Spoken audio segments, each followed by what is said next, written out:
very warm welcome to this year's 7th installation of the E-Lounge. Today, we are honored to be joined by a developmental economist, a columnist, a broadcaster, activist and author, Ayabonga Cawe. Umbatane uXesibe Unonzaba.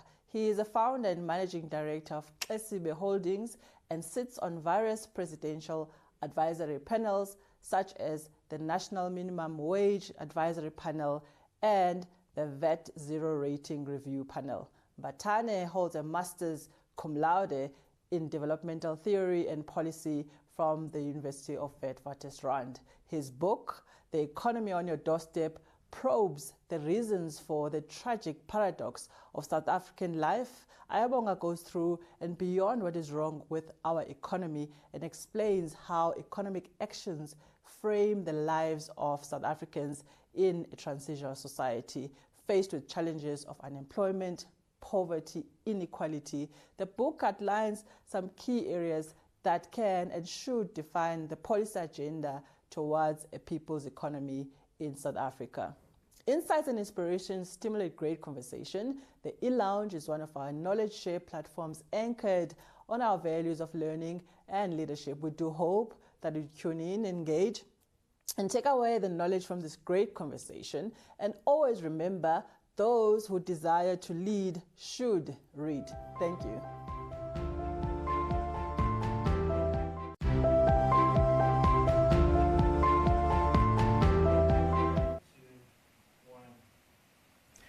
As the song goes, the Nigerian born singer, Burna Boy, says, "For this life I day, I want to be celebrated. I want to be celebrated. I don't want to spend my days, waste my days. I want to spend them on enjoyment. It's plenty, order Hennessy." Now, my guest today says, no. The politics of consumption are not in agreement with Burna Boy. And I say, Mr. Cawe, why? My guest today, Ayabonga Cawe, the author of The Economy on Your DoorStep. Today we will talk about the politics of consumption, we'll talk about where we come from as, what do they call it, as a country, and we'll talk about where we're going and ultimately the 3 missions. Welcome, Tshepo. Tshepo, how are you? I'm good. How are you doing? I'm well, thank you. I must tell you, Burna Boy is one of my favorite artists. So I don't want you to make me squabble with Burna Boy. But yeah, I look forward to our discussion and thank you so much for the invitation. Let's get right into it. Who is Ayabonga Cawe? Sure. Look, I mean, Ayabonga Cawe is a 30-something-year-old young South African, an African, who has grown up in a society in deep transition. I still think South Africa very much is still a society in transition. And I'm, by my own admission, a multi-talented person. I do quite a lot of things in different spaces. But I'm a development economist by training, working in the spaces of academia, broadcasting, the world of policy, and I guess of late also an author. And I've really enjoyed the challenge of trying to grapple with my own thoughts, put them down on paper. And that process, of course, also happened at a very difficult time. We were dealing with COVID-19. A lot of this book was written during the hard lockdown, from, of course, a lot of work that I'd gathered over the last 5 years to 10 years or so. Before we get into it, you owe me 2 more books. I'm sure I should have some in the boot.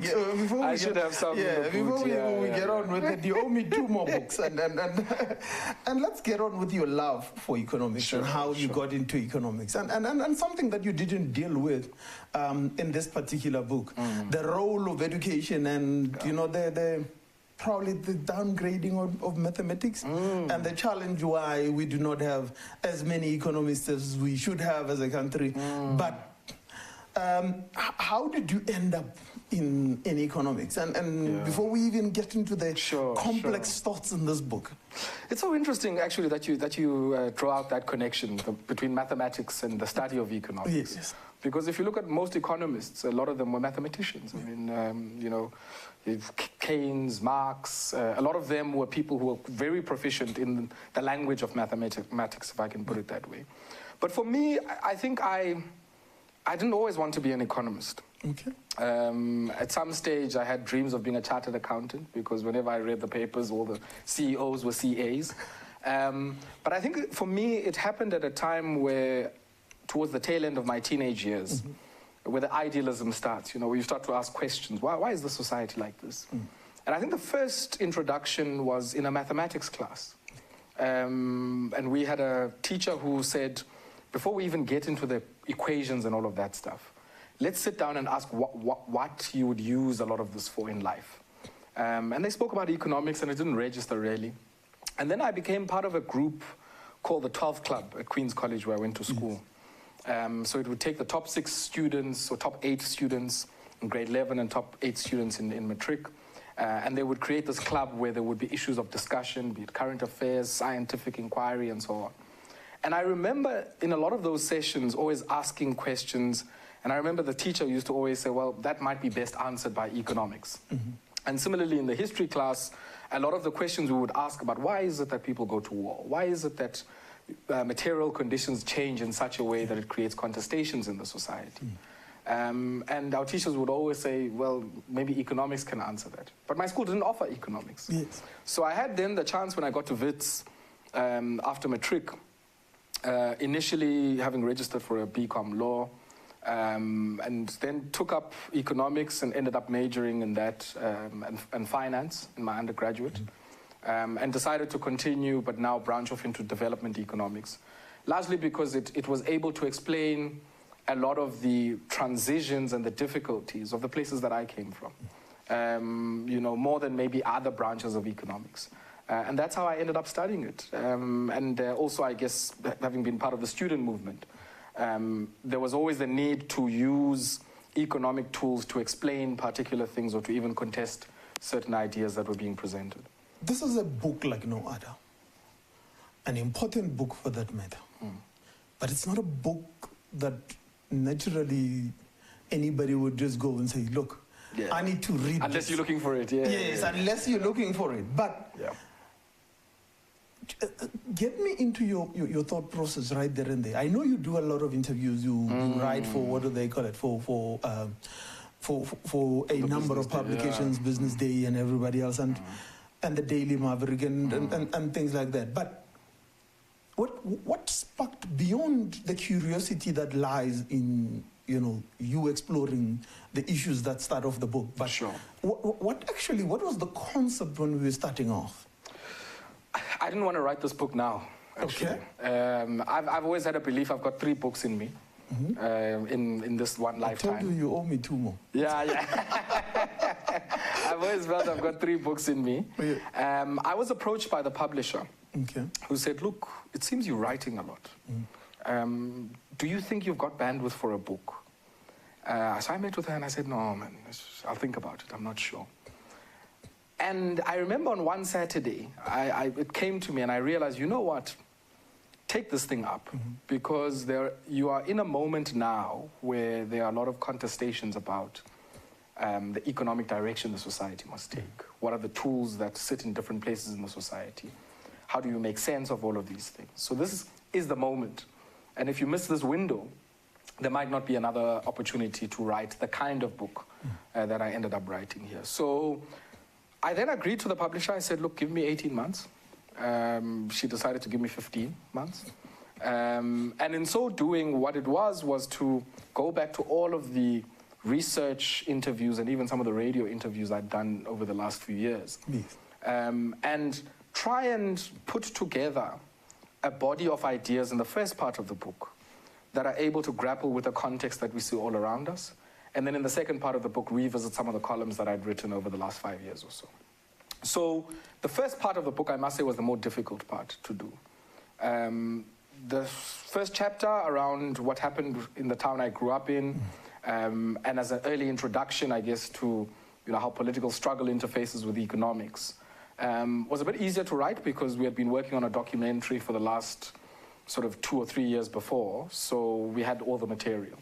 But I think the second part of the book, which I think delves into the missions, as you said, and we'll come back to that, and even the section on financialization of the economy, was probably much more difficult to write and needed a bit more research. And I think my thought process at the time was, what do I want somebody to leave with after having read the book? And I think it's two things for me. The one is to feel that all of these things that we see every night on the television, say the Brent crude oil price has gone up, this or the other has happened, are not things that should be far removed from our experience. So that was the first one. But the second part is to also say, very much of the South African economy is still open to contestation, open to being influenced in very particular ways.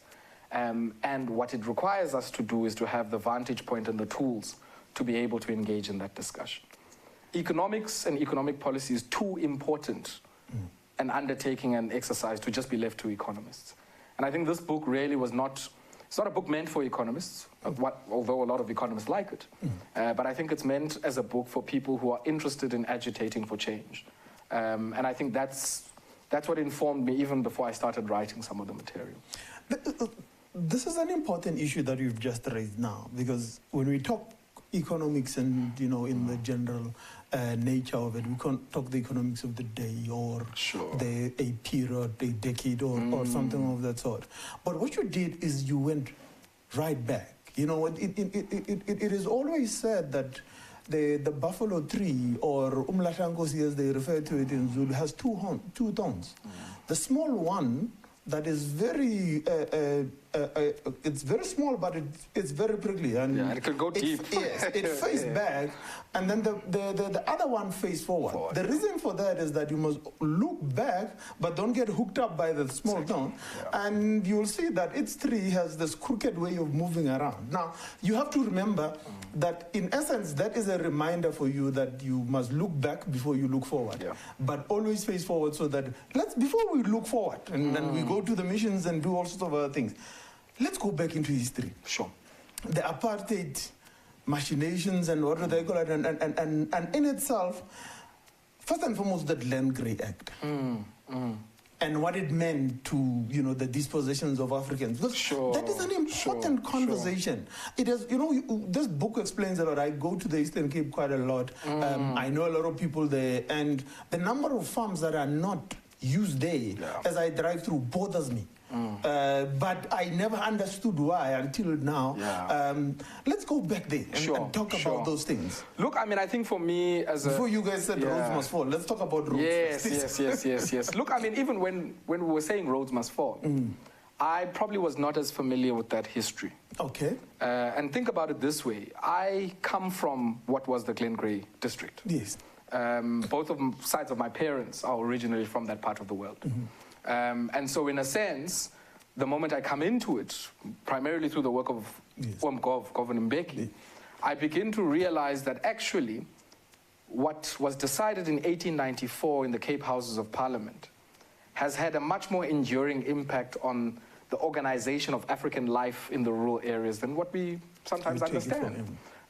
So the Glen Grey Act in 1894 establishes three things in African life, which I think are still a difficulty that we need to grapple with. The first one is this issue of marshalling people into small and at times dense pieces of land in order to clear the land for settler occupation, or occupation by farmers and even industry. And it's tested out in the Glen Grey area. The second one is this idea of changing the social structure of the African household. So this idea that you have this piece of land, we introduce title, but in addition, that title only accrues intergenerationally to the first male. It's called the law of male primogeniture. Now, what then happens if there are 5 sons? What happens to son number 2, son number 3, son number 4, son number 5? All of them, according to the design of Cecil John Rhodes, have to pay a hut tax, not only the one who inherits the land. All of them have to pay a tax irrespective of their ability to pay for it, which is a regressive tax by nature. And that tax is the mechanism that solves the labor problem of the mines and the farms. Because you can't get the cash to pay for the tax without going and engaging in waged employment. And effectively, it creates the disintegration that we also see then becoming a critical part of the migrant labor system. The third element to it, in many ways, is that in embryonic phase, it is the forebearer of the 1913 Native Land Act, and subsequently the cutting up and chopping up of our country into different Bantustans. And if you look at all of the areas, even to this day, that were former Bantustans, or where, the Glenn Gray Act or other pieces of legislation that drew from it were in effect, those are still the areas where people have the least access to internet, the least access to water, the least access to electricity, the least access to, quality roads that can move products and people in and out of those areas. And they also happen to be on all economic indicators the most backward areas, still, to this day in 2022. And so for me, going back to that history was important in foregrounding that there was a mix of instruments here, fiscal instruments, HUT, poll taxes, all of those mechanisms, shuttling of people, the surveying of land, shifting people into the most unproductive and least arable pieces of land and so on. And also the dispossession of people's cattle, their land, and all of the means they would have to survive outside of the labor market are still things that we are battling with now. And so it was important for me to infuse that history, not because as an economist, history is a big part of my own method, but also because that history has relevance for contemporary debates on land reform, on social security, on economic transformation, and even on things like broad-based black economic empowerment. There's an issue here that you're raising, which is the dispossessions of Africans, to create poll tax, and because it's quite a strange mechanism, but it was one that was quite effective. Yes. Create taxes, the man can't pay, he will sell his first car. He must go to Tepa. Yes. Once he sold all the cows, he must go to Tepa. He must then go to Tepa and then ultimately then get to a point where he has nothing except to go and work. Exactly. In the mines, in the factories, and everywhere else, and then ultimately create this surplus in labor. Exactly. Now, when you've created that surplus in labor, then you get confused and you want to call another commission. Yes. Yeah. Look, in the 1930s, it's so interesting that you mentioned that, because less than 50 years after Rhodes presents the Glenn Gray Bill in Parliament, in the Cape Houses of Parliament, in 1929, actually, there's a call to create a commission of inquiry into what is called the native economic question. Now, if you recall, 1929 is during the stock market crash of the Great Depression. So it's not only African people who are in a state of economic difficulty, but this state of economic difficulty has a particular bearing on African households.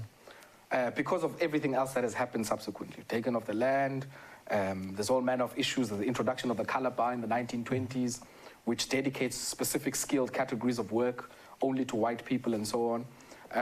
And so the Holloway Commission in the 1930s is probably one of the most interesting accounts, because what it does, it gives a name and a face to some of the people who participated in that commission, in places that I recognize, having grown up in the Eastern Cape. So if I read the hearings from Kofimvaba, from Lady Frere, from Queenstown, where I grew up, from, Mthatha, and some of the names are familiar. Yes. I mean, if I think of the name of Elijah Makiwane, who was a very rich man, very rich African person, cattle, livestock, and so on, very educated, many of these people were. But also what is of greater interest to me is the voices that we often don't hear in the historic archive. If I think of somebody like Antjie Sobopa, who expresses a defiance to these genteel white men who are leading this commission. She's from the African Methodist Episcopal Church, from the Garveyite movement at the time. And one of the issues she's raising is the contradictory role of white store traders in the Eastern Cape, who use debt as a conduit for dispossession. We spoke, of course, about the taxes and taking of people's livestock. But these traders, what they do, because they know Tshepo is working the whole year in Johannesburg, Tshepo's wife in the homeland will not be able to pay for her month-on-month needs. So what do? I give the goods on consignment. When Tshepo comes back from the mines at the end of the year, he's faced with a massive debt. But also what those African women were saying in that hearing in Kofimvaba, or in Ngobo, sorry, they were saying that we get this debt, but when I want to sell my produce, it might be yellow maize for feed or whatever, to the same store trader, they squeeze my margins. So they squeeze me so hard that I have to go back to them for debt, because even when I bring my produce, I don't get the proper cash consideration for this produce. And all of these are interrelated agents, the store trader, the politician, the farmer, in white society, of a system of accumulation by dispossession. And I argue in the book that strip away all of the other things that we're talking about, the race and all of that stuff, as important as it is, that in many ways that system of dispossession still exists. Think about why is it in rural towns in the Eastern Cape, Lady Frere, there is a predominance of cash loan businesses. I was going to ask you the same question. Like, what has changed, Ayabonga? What has changed? Like, we're talking about things that happened in the 20s, the 30s, the 40s, but the same structure still remains in place. And in essence, as we get probably to the latter part and having a conversation about what do we do next, the issue is we cannot change without undoing some of these things. And anyway, how do you undo it, or do you just march forward? Like the tone of the, what do they call it, of the Mlatangosi, and you say, no, we're pushing forward. We don't want to get hooked up on, what do they call it, on the past. But let's go back to the issues, because in essence, the conversation we're having here, I love the fact that you used an environment that you know very well, Ekomani, Queenstown, and the surrounding areas, and then the Eastern Cape in itself. And sometimes you look at the Eastern Cape and you have no understanding of why. You feel hopeless sometimes. You feel hopeless, that's true. That's the best description of it. But as I look at it, and this story could have been written about the old Buputatswana homeland. Exactly. The building of Roslyn, where it's built. It's like literally Ekasi, but it's not. In what do they call it? In the old Buputatswana, it remains the side, and it's got access to Harangu and Mabupani, and the people are there. You understand that up in the northern Pretoria. Babelege is the same. Hammanskraal is there, and Babelege works well when you look at it back at the question of Quindustria, because the same thing has happened in Babelege and everywhere else. I mean, even East Tebe in KwaZulu-Natal is an example of that. And I think you raise a very important point. All of these things emerge out of a particular political, social, and economic context. In the 50s, I talk about it in the book as well, the Tomlinson Commission. The Afrikaner National Party regime is faced with a conundrum.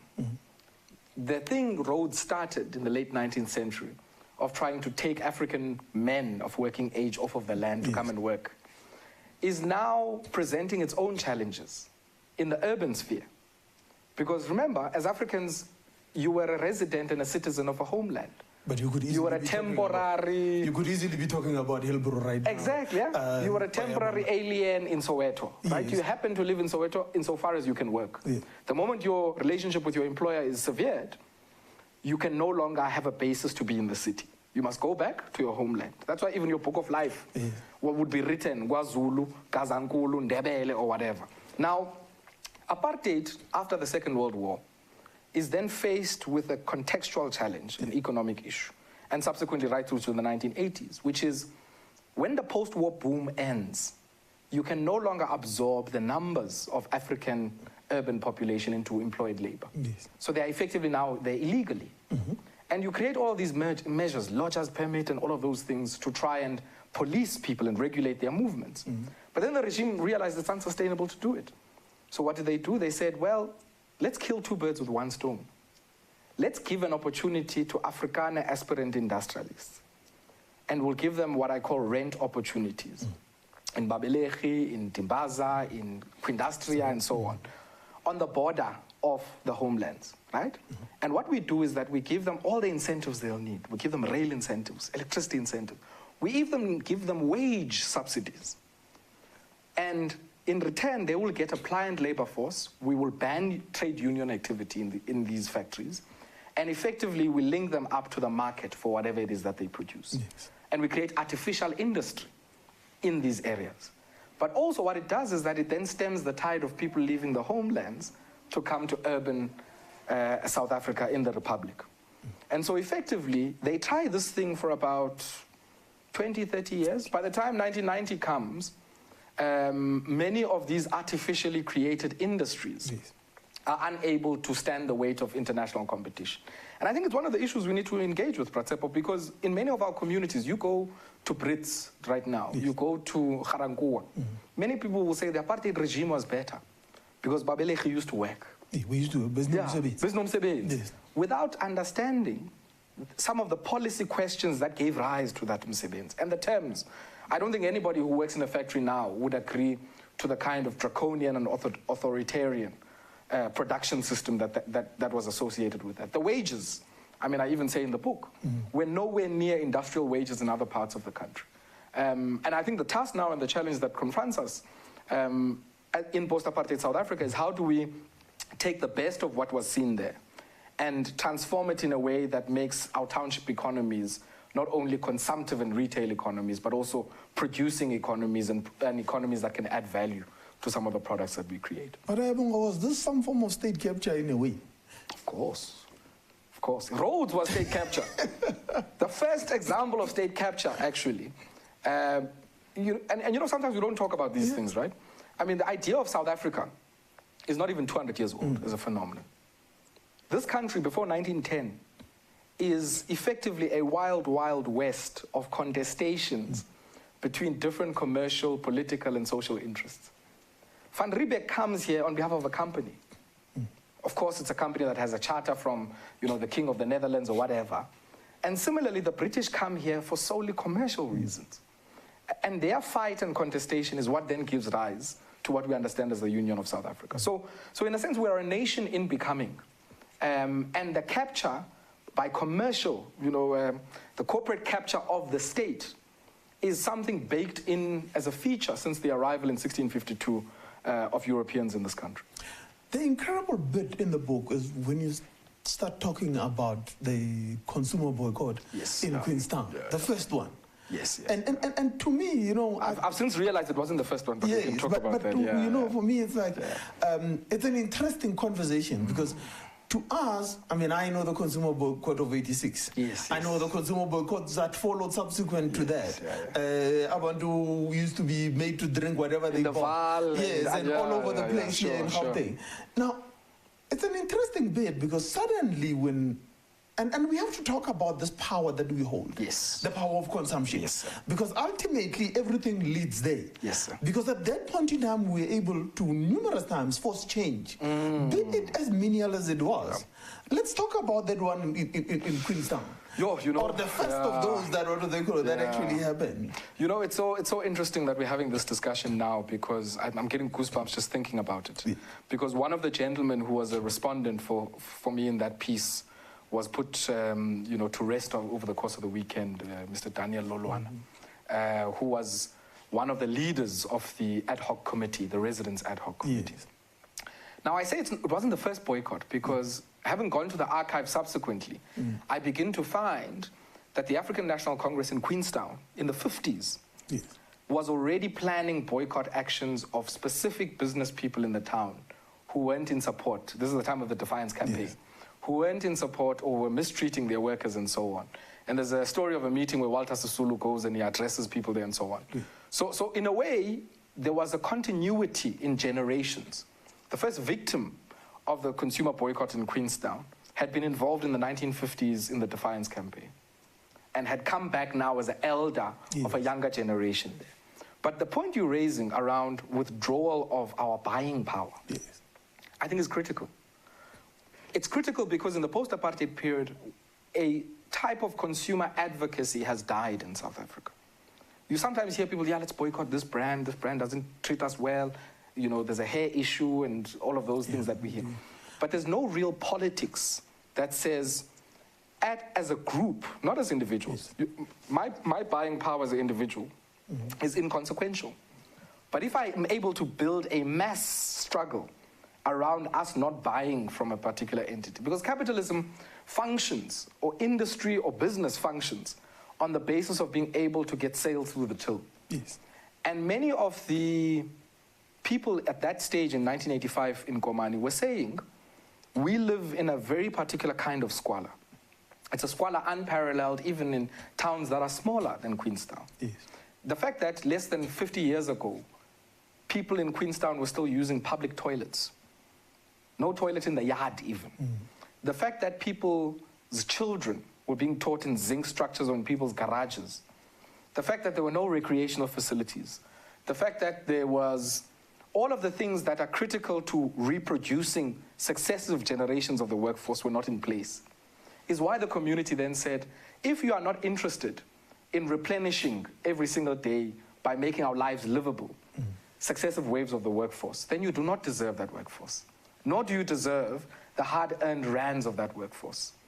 And I think it created a stalemate, which was only resolved, by the way, when the transitional local councils, after the end of apartheid, then became effective local government. So from 1986, right up until 1993, 94, in many towns across the country, you had this dual form of power, where the regime was still in power, but you effectively had community structures that were democratic, participatory, emerging from what were called liberated zones running the place. And I think for me, it is one of the biggest lessons in economics. You know, in economics, you talk about the Keynesian function. Yes. Consumption, investment, government spending, net exports, and investment there somewhere. And that C, which is at the start of that equation, Consumption, is something that we have never taken a critical view. So I start in Queenstown to make a bigger point later on, using Big Zulu and you know, Kanye West, and I should have used Burna Boy now that you mentioned it. But in a sense, it's really about saying we have power in difference, and one of the pieces of power we have is from the moment you open your wallet and you create a want. yes, And that want has to correspond with all of the things that you find valuable. Your entire value system, how you want to be treated or not treated, how you think ideally this country should be.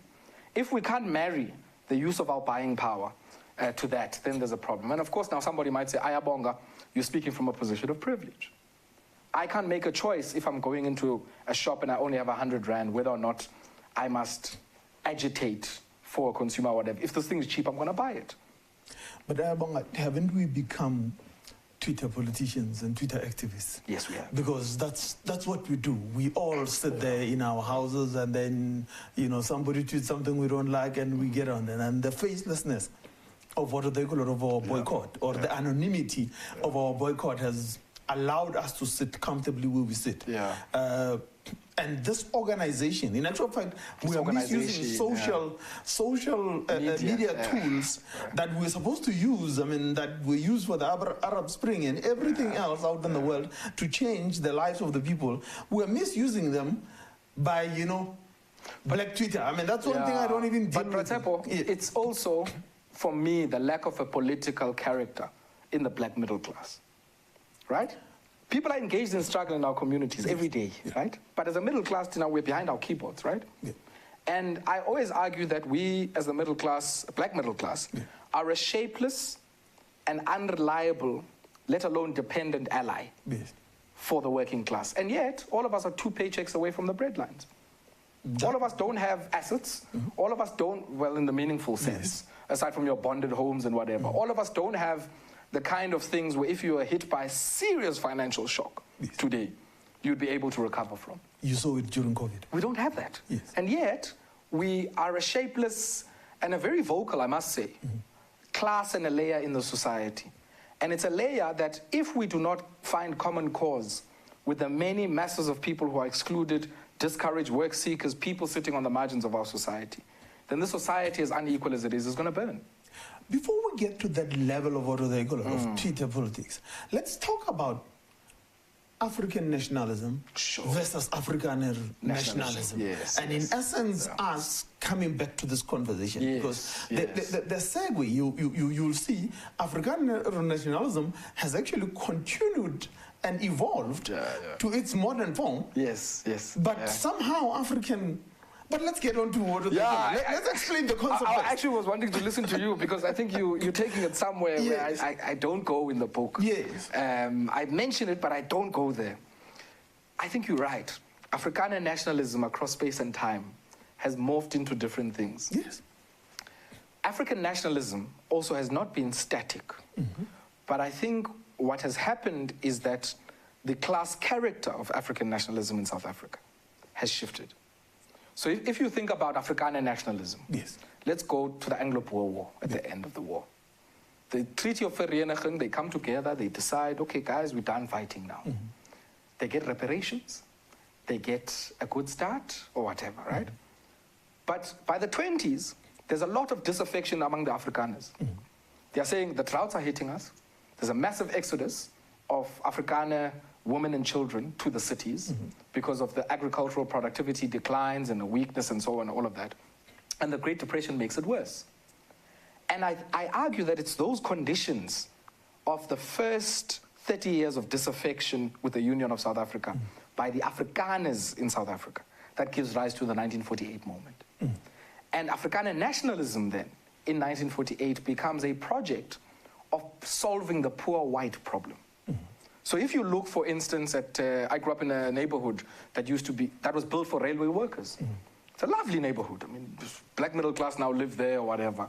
With its red tile roof. Yes, but when it was built, Yes. when it was built, it was meant for poor railway workers. I mean, not even teachers lived there. It was that lower layer of, Afrikaner, poor people in the society. And the Afrikaner, I always argue that actually Afrikaner nationalism was socialism for poor Afrikaners and poor whites in general.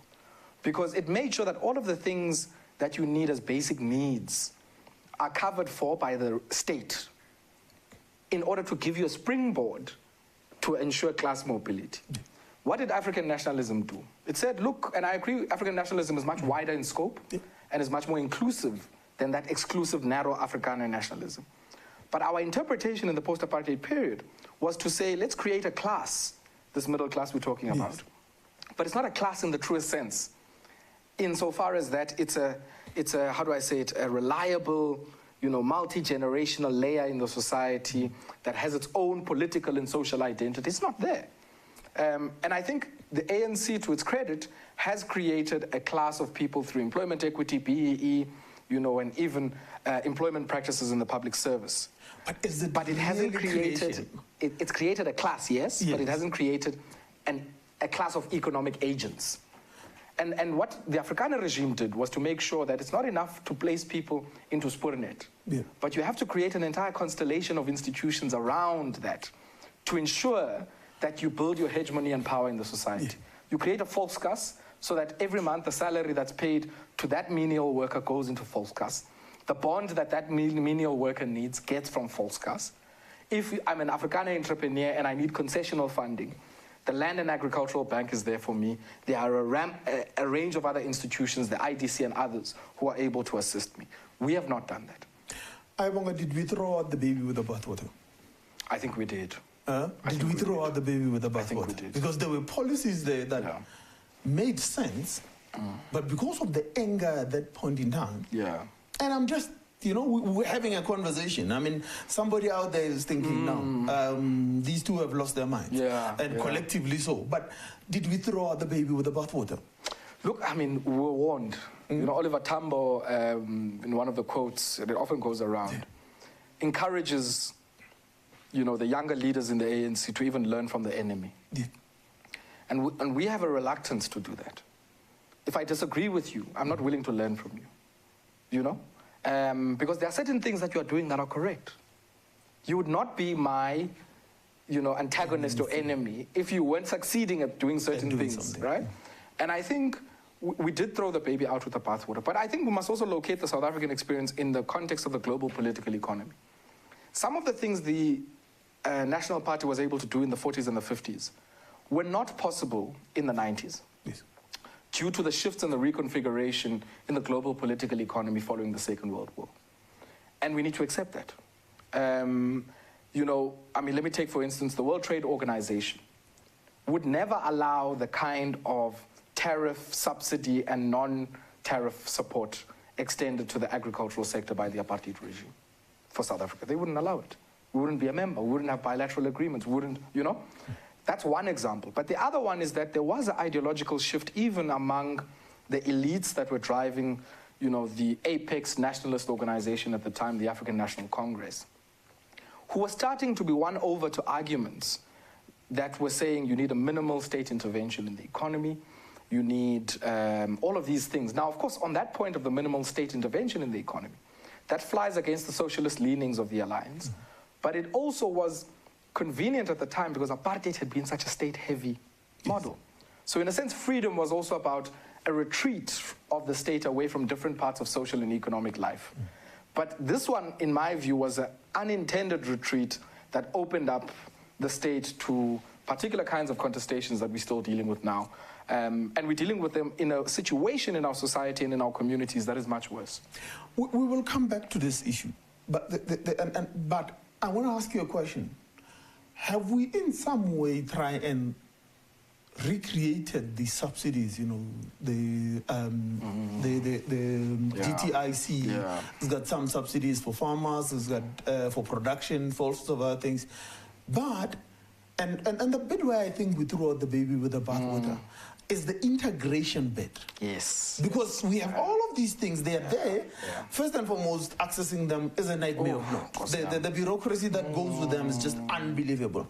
And then, secondly, they are uncoordinated. When you look at them, in actual fact, I always say, the South African government is not short of plans. But it's short of leadership and coordination. Is that a true assessment? I think it's a very true assessment. And I think the example you make of incentives, some of the things that were done are possible. But you kind of have to have a creativity to think of them differently. And I argue in the book that one of the areas, so what might have been an incentive during the apartheid regime, you might want to do now via procurement. Instead of just giving somebody a blank check. Because remember, a lot of the Afrikaner businesses who got those incentives, there was no reciprocal expectation that you are going to expand your operations.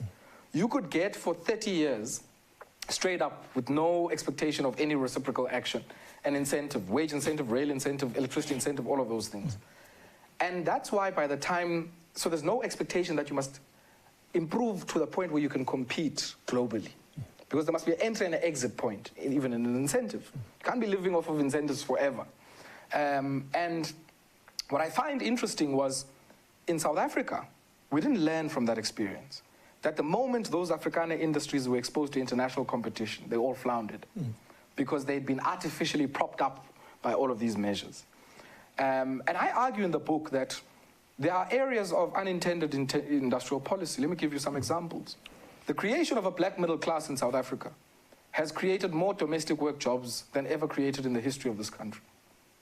We don't think of that as industrial policy, right? The fact that you put more black people into work who now need to look after, at a care level, their parents, their children, and all of that stuff, when they would have been in their homes, has now created an entire new sector that might not have been there in the black community. Not a lot of black people had domestics per se, right? That's the first. The second one is, why is it in all of our townships and our villages, there are hardware stores springing up everywhere? Why?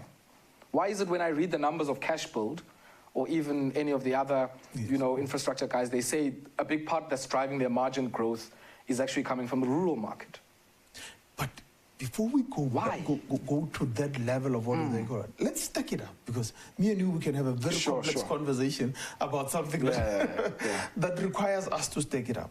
Let's go back to the household income of any province. But in particular, the household income of what do they call it, of the Eastern Cape. Because that in itself starts to stack up from the conversation we had about disenfranchising and taking away and what do they call it, and dispossession, to now what has now become the income of the household in the Eastern Cape. And I was shocked when I saw that graph. It was like just I still think even stats say underestimate. The majority of income to most households in the Eastern Cape comes from social grants. The majority of income for Eastern Cape municipalities comes from grants from national and provincial government. Now that should show us something. There is no private sector that is meaningful, value-adding and employment-generating enough in the province that we can call it a private sector. Now people might say, well, you've got the automotive sector. I'm saying, yeah, sure, I get that. But I'm saying now when I talk about the rural hinterland of the Eastern Cape, I'm not talking about Gautrain, I'm not talking about East London and so on. I'm talking about the overwhelming land mass and territorial space in the Eastern Cape, people do not get employment, income from economic activities. Now, coming back to the point we were talking about policy, the social policy of the country has effectively created now an injection at a household level. And the macro-fiscal policy has created an injection to the municipal administration. These things are linked. But the inadvertent or unexpected outcome of that has not necessarily been to create new industry. What it has done is to crowd in a very parasitic form of industry, where the money makes a one-way trip into the retail sector as riskless, predictable cash flows. And that's why it's not surprising to find Mr. Price saying they think their second half performance of this year might benefit from the back pay of the 350 social relief of distress grant. Because they know some of those people are going to go and spend that money at Mr. Price or pay down some debt at Mr. Price. So in a sense, what is a good policy, because we have not monitored and followed the money, has effectively ended up creating cash flows for other people who might not in some cases see themselves as partners in our vision of economic reconstruction in this country. Talking about social grants and your idea of how we could actually use them and reuse them, yes, and then restructure them, because that is an important issue. Yes. Because we cannot continue with just giving them in the money form. Yes. For us in the, what do they call it, in the transport sector, we're even talking about should we be subsidizing the operator or the transport, or the consumer, or the what do they call it, or the commuter. Now, it's an interesting vision. Let's have a bit of a chat about that. Yes. I must say, I don't envy you. In the transport space, the debates are much harder. But you see, with this one, for me, I argue in the book, and it's part of these missions. And the first one, I argue, securing the base. Yes. The Eastern Cape is a paradox. Yes, majority of households are reliant on grants, but almost every household has some livestock. Almost every household has some land parcel. Yet, it's one of the most food insecure provinces in the country. So your first step in getting economic participation, which might not necessarily look like a job, is to say to people, how do we produce for our immediate needs? But also, how do we assist one another using our common ties of social solidarity in our communities to produce for the market? And the first market, you know, if I go and produce yellow maize in my village, I can assure you now, Pana will never buy my yellow maize. Pana, the feed company, they'll never buy my yellow maize. So which market do I have? And I express stories there of people in Mount Frere who are producing, but all their stuff goes to waste because there's no market. And I argue that to resolve the market access issue, you have to earmark a cashless component in the social grant. Let's use the 350 as an example. Say tomorrow we want to increase the 350 to 600. We might say, let's add 50 Rand more, 400 is the cash component, and then you have a 200 Rand voucher component. And how you design that voucher component might get you the market outcomes you're looking for. So how do you design it? You say, in the 200, this money can only be spent on local producers within a 200-kilometer radius. And these producers must be registered with the old municipal markets or even local markets in our villages. And on the day of the payday, they bring their wares to the pay point. And you get your 400, you get your voucher as well. Now, if I want with that 200 to buy 5-day-old chicks that will grow into chickens and I'll do whatever, I might think of doing that with the 400. But I probably won't if I've got the option of the voucher. I'm going to go and take that to the person who is operating there. They'll give me the 2 chicks, maybe in a paraffin or whatever, and I still get to keep the 400 in cash. And I use that to buy in places where that voucher cannot assist me. But what the voucher does, once I've collected it, I go back to the government, and then they give me cost plus a particular margin on the products that I have. So if I've got 5 tons, I know at least 1 ton of that yellow maize will go into the market that is enabled by the social grant. It gives me access to a market. It allows me to be confident enough tomorrow to plant. And when I plant, I'm going to need labor. And that's where we start to crowd in this kind of economic activity, rather than making a one-way trip to to a mass national retailer, which only has a distribution center there, but has no real production or value addition happening in that area. The second bit of it that you make quite a big point of, and I was always shocked at the amount of money that is returned by the, what do they call it, by the Eastern Cape government on infrastructure. Municipalities as well. And I'm shocked about it, and because if there's one province that needs infrastructure, is that one. What is going on in the Eastern All Cape? problems in the Eastern Cape are infrastructure problems. Even this thing I'm talking about now, that example, might fail because of infrastructure issues. It might fail because of difficulty access roads to get your produce to the market. Now, on infrastructure, I call it securing the home. And of course, in ambit, the scope of it is much wider than just residential construction. But I argue that there's a very interesting phenomenon that happens in rural provinces. It's more pronounced in Limpopo, I must say, than in the Eastern Cape, but you start to see it in the Eastern Cape. We often say, abantu bethu bayathanda istena, which means we love bricks, right? And this culture of home improvement, especially in the rural areas. Of the Invenda. Yes, in Venda, and we're starting to see it now slowly in the Eastern Cape and in KZN. But I mean, Limpopo is the place where you see this in most stark fashion. What has happened is there are a lot of immigrant traders, primarily Somali, Pakistani nationals, coming from the third world, who have recognized that actually those migrant flows we're talking about, and in the Eastern Cape there's primarily two corridors. There is the three maybe, there is the Cape Town corridor, there's the urban Eastern Cape corridor, so PE, and then there's the Joburg corridor. What is common across all of these different corridors is that people come and work in Johannesburg, send money home for renovations and improvements and to build beautiful homes there, because that's our retirement plan. Some of us don't put money in annuities. We put money to make sure that my life can be comfortable when I go back to the village to go and retire. And a lot of the immigrant nationals then realized, oh, there's a market here for bricks, for concrete, for roof trusses, for timber-related stuff, for steel, for aluminium, and have set up, in every village you go to now, there's a hardware store.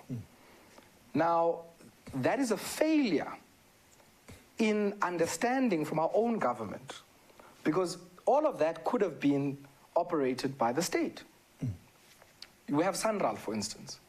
The material needs of Sanral, fine, open it up to the market, they create national roads. But surely every municipality, especially in a place like the Eastern Cape, should have had an infrastructure hub where you choose where you play. Do I play in the timber value chain, making roof trusses, making treated timber and whatever, or do I play downstream on the building side of things? And we have not had an intentional localization strategy around that. I think it's welcome now, and it's only coming now, I guess, that, for instance, the government has designated cement for public infrastructure projects. But what we should be doing is to extend that designation to critical inputs into household residential construction in the rural areas, so that even if a Somali trader is selling there, there is an obligation that that timber is coming from forests that are in the country. That aluminium is coming, some local content percentage of it, from South Africa. Because one of the issues we're seeing now as a result of this residential boom in the rural areas is also a rise in the import intensity of the materials that are used in construction, and we're losing an opportunity. Now, as we look at that and we look back at the border towns, the Quindastrias and all of that, isn't there an opportunity? And this is where there's this functionality in policy where we've got the assets, we have the policy framework to can make this work. But somehow the district development model is not really kicking into gear and firing on all cylinders. Look, it's still early days. I mean, people often say, hey, when are you the biggest champion of this DDM? But I think it resolves this issue of coordination you were raising earlier. And it's still early days, of course. But I think you're right. That if Babelegi, or even if we use an example out in Limpopo, one of the former homelands, one of the former vendor homelands, industrial parks, is there. And you've got a residential construction boom. Surely we can pick out 2 or 3 critical inputs into residential construction. And we also know that every year, and I make the example in the book of what I call ventilated pit toilets. Every district municipality in the Eastern Cape that is a water service authority that has a function looking at sanitation, knows every year they need to procure VIP toilets, as it's called. But every year they act as if they're discovering the market for the first time. So I procure in August this year from Tshepo. Next year I'm going to go out on tender again and act as if there are other people now who can, you know, give me this thing. And in all likelihood, if you look at the bid documents, it's always the same people who bid. Why are we not creating a strategic thing that disincentivizes middle persons, disincentivizes imports by saying, okay, here is a market of 8 producers. For 10 years, we are going to support you and say, we are assuring you you have a market with us for 10 years. In return, go and raise capital to build a factory. So that you don't bring these things with a truck. Go and raise the capital, locate at Quindustria, will give you better than expected rents, will give you a zoning application, will give you discount on your property rates. Go and create a factory there. And Tina will give you an offtake for the next 10 years of a specified amount. Of course, you can produce more and sell to the market. That's your baby. But what ends up happening now? We micro-parcel projects. So because I'm in now on this project, I don't know if next year I'm going to get in again. What do? I put in a premium. I make it so expensive that it takes up so much of the small budget of this municipality that can't raise its own money. Yet the municipality with that budget could have effectively created a taxpayer tomorrow, and they didn't. Because remember, if that factory goes there, tomorrow they are paying you as the municipality. But Ayabonga, this understanding, I mean, of what do they call it? I mean, we are having interesting conversations with the cities as I look at what do they call it, at expanding the Gautrain. Yes, yeah. And I'm saying, let's talk about land where I locate the stations. And in that land that where I locate the stations, give me the land, and in turn, you will get back rates. Exactly. Because people will put up buildings there, and I will develop some buildings there. And you're a hub. You draw in economic activity. The municipality says, no, you mustn't go there. I want you to go in that space where I already have infrastructure. I'm saying, but that's not big enough. So you have to understand that. And I want to talk about something that is important before we leave the district development model. And the challenges that we sit with, national government, and then from national government, then COCTA exists, and then it suddenly moves to where, like, suddenly you've got the local sphere, but you've got the provinces that are created by the Provinces Act, and in turn, there is this dysfunctionality where national and local talk to each other, but province. So it's they not sometimes a segue. skip province, by the way. There you go. It's not a segue, but how do you then implement policy? Yeah. Look, I mean, this is why the implementation has been so fragmented. Yes. We speak in South Africa and we say we've got good policies, but we can't implement them. Part of it is that you've got a quasi-federal system that was not an ideal system, but is the outcome of negotiation. Yes. If you go back to 1994 and you think about the National Party, the Democratic Party, which is now the DA, and the IFP, all of them were making this call for a federalist arrangement. So this is a compromise, the system that we have. Yes. But to this point on the DDM and your interface with municipalities, part of the problem is also that there is an aversion to evidence-based decision-making in government. So if we take human settlements, for instance, it's shocking that if you look at the district development models and the one plans that are developed, that a one plan of a place like Nelson Mandela Bay, for instance, can flatly say we have no reliable migration data to inform future human settlements and bulk service requirements. So then on what basis are you planning? If you don't know now how many people are in informal settlements, and based on your migration patterns historically and in the contemporary phase, how it might look like, that data is not there. So then all of it is subjective discretion, which is sometimes infused with politics and patronage politics, because if I locate the extension of the Gautrain or the BRT into a ward that is my stronghold, I have a likelihood tomorrow of emerging, irrespective of whether I've created an infrastructure here that has no other roads that lead to it. So there is that disjoint that we started, and I argue that it's going to become more fractious going forward. But how we resolve some of those issues is to use something like the district development model, not only to make sure that government works better, but also that we have a common way of crowding in non-state actors. I mean, when was the last time we had a triple P like the Gautrain? Of that scale? Yes. and of that ability to crowd in alternative investments. You know, when I was a varsity student, we used to go to Rosebank. Rosebank is not what it was then. And you can't run away from the fact that it's the Gautrain that has made it that. That has changed the face. That was the catalytic intervention. Yes. Now, when was the last time we had a catalytic triple P of that scale? It's coming. Gautrain 2 is coming now. No, but we can't only wait for the Gautrain, guys. I mean, you know. But let's talk about the green shoots. You know, you can talk about the Eastern Cape and then end up just crying when you're talking about it because, like, suddenly no, you there know are how green dark it shoots. is. Let's talk about the green shoots and maybe probably the first of the green shoots. And I'll come back to the to the agro processing, the IPPs and the what do they call it, and the procurement. Yes. Yes.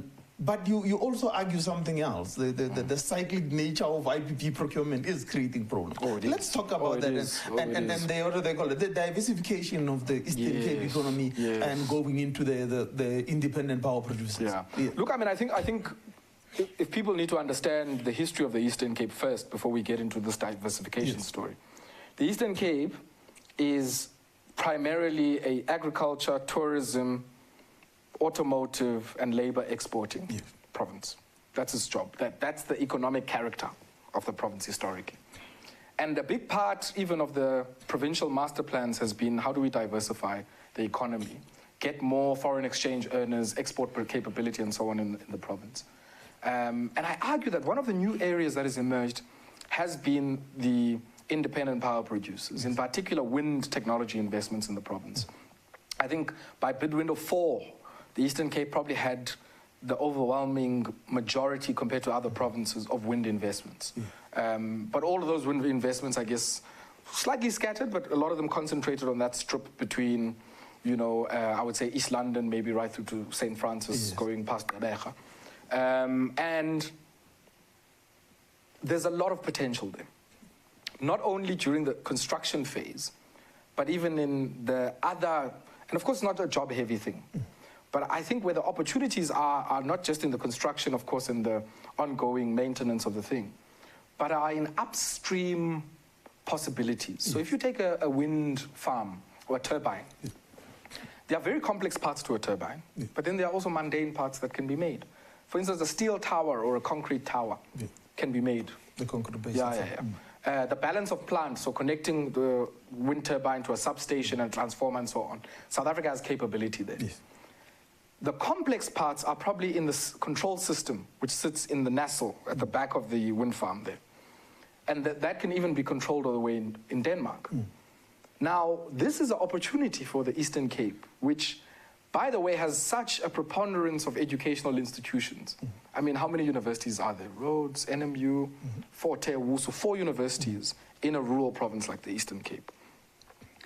There is scope now to have an entire innovative hub for wind energy in that province for the continent. Because there are projects springing up across the continent from as wide a field as Kenya right through to Namibia here next door, where some of this intellectual property in joint ventures can be harnessed to not only position the Eastern Cape just because it has wind, but to also say, well, this place also has significant technical know-how right through from the university to the TVET college to the technical high school. So that even the most complex parts of operating, constructing, and putting together a wind farm and ensuring that it reticulates electricity are within the domain of this place, and the Eastern Cape has some first mover advantage there. It's the same, by the way, I might add, as you know, the massive challenges in digital connectivity. You know, even the urban parts of the Eastern Cape have horrible connectivity. You know, during COVID, we had the opportunity of doing broadcasts from wherever you were. And I had a chance to sort of compare a few different places insofar as connectivity is concerned. And it becomes clear that even the most well-resourced parts of the province are still lagging behind on connectivity. The implication of that is simple, is that all of the jobs that require just a functional internet connection, from a smallest micro job to a call center job, to a job as a coder or AI, whatever, all of the jobs that Philippines, India, and others are recipients of as offshore opportunities are foreclosed and constrained in the Eastern Cape because the underlying infrastructure is not there. And I say, if we want to secure the future, we have to make sure that the underlying infrastructure that can feed not just the energy sector that's emerging, but also digitally enabled sectors in the economy is going to be critical. This is quite interesting, and as we lead into agro-processing, because what you're raising about the issue of education and the investees, and it's always been strange that a lot of the ideas, there's an idiom called processing and the use of, what do they call it, of algae to produce fuel that comes from NMU, and you going, but that is consumed by consulting companies in Johannesburg. Or in the US. Yes, and it never ever is made into a, what do they call it, a business locally in, which is the curious case of milk production and processing, which the Eastern Cape produces a third of the milk, in what do they call it, in the country, but does not think of processing it further. Yeah, it's sad. I mean, like, so the Eastern Cape is one of the largest raw milk producers. Yes. And actually, even the processors in the Eastern Cape are saying to me that there is scope to expand towards the eastern side, so Port St. John's right through to Port Edward. Yes, more like dairy production there, north, right? And if you were to exploit that side, you would have a much larger dairy sector than the Western Cape, even. Yes, because there is much more water up there. Exactly, exactly. Now, and whereas in the Western Cape, large part it's saturated, right? All of the dairy producing areas are kind of used for that purpose. And it's not only dairy, I'll also add something on citrus, which is a big export of the province. Yes, in Addo. Addo, Kirkwood, and all of those areas. Now, it's interesting, the dairy one, because there's been a lot of exit by traditional family-owned farms and so on. Consolidation, big players coming in with money and so on. But the Eastern Cape, and I analyze this in the book, I compare the raw milk production to their export earnings. And it shows that the value of their export earnings is nowhere near the top 2 position they hold insofar as raw milk is concerned. Yes. Or top 1 in some years. I think they're 5th or 4th. Yeah, somewhere there, Now, if you think about that, what it means is that a lot of the milk is produced for the local market. So it's milk, amasi, and a few other things just for local consumption. But all of the things you can export. The high-end products. Yes, because remember, milk is a what do they call it, a durable, non-durable product, perishable, right? So effectively, all of the things you have to do are to add value to the milk in a way that makes it survive. So it might be, ultra-heated milk, long life. It might be cream cheeses. It might be yogurts. All of the high-value segments in local and export markets are not serviced from the Eastern Cape. So surprisingly, Johannesburg and Gauteng have higher export earnings into, say, Botswana of dairy products than the Eastern Cape does, yet by raw milk production have nothing. And that's a massive opportunity because it's part of a labor-intensive forms of production, right through from the horticulture to what feeds the cows, all the way through to the entire, value addition process that happens there. And I make an example of a cheese factory out in East London, which is the outcome of partnership between Eastern Cape-based entity and a German, a cheese equipment manufacturer. I still haven't eaten a burger after reading that line. Oh, you haven't? Yeah. What, because all the cheese comes from New Zealand? Yes, I'm boycotting burgers. Yeah, but I mean, the interesting fact there was all of the processed cheese you find in your burger, in your pizza, and all of that, until fairly recently, would have been coming from New Zealand. Yet we produce so much milk, we have the conditions to do it here, but we don't have the investment in capital. So people invest in real estate in the Eastern Cape. People invest in finance in the Eastern Cape. But very few people in South Africa and abroad invest in equipment, provide working capital to industrialists to add value to the things that are produced. Because think about how much value comes from somebody at the Fort Hare Dairy Trust Farm. Yes. Of having now a new source of demand for their milk. Of now having somebody sitting in Kucha from the dairy group who's buying all of this stuff at scale. It changes not just that position of that place as an academic demo farm, but it changes its role in the entire economy of Alice. And I think for me, these are the kind of economic things we can do, rather than stop doing small piecemeal projects. Allow people to produce what they are producing, allow people to rear the livestock they rear, but then be able to create a stimulus downstream in the aggregation of that produce. It is an interesting concept because, in essence, we're going back to the idea of the old cooperatives. Yes, yes. That were there. Yeah. You know, when I grew up, my grandmother... Corporas. Yes. My grandmother used to sell the maize that she used to plow, and, you know, I used to drive the tractor there to the corporasi. You understand? But somehow those structures have fallen apart. And that's why I say... Because we thought we were smart, right? Yes. we thrown out what do they call it? The baby with the bathwater. Now, with the Kucha, Dairy and Sandale projects, there's also an upstream benefit to a lot of what do they call it, which actually comes from a Xhosa thought or from the culture of leasing cows. Yes. So, you know, it's so interesting, this whole cow leasing story. So, I mean, all of us, you know, grew up in Model C environment, you know, and in a way it creates a break, right? With even understanding social forms of institution building in the villages. And I remember in one of the Xhosa classes, they had this, in primary school already, they had this idiom, Xhosa idiom, and so it goes, Ingomo yenqoma yintsengwe ibheka, which, you know, I don't like to translate, but the whole point of it is that a leased cow, when you milk it, you always have to look over your shoulder because the owner could come at any stage.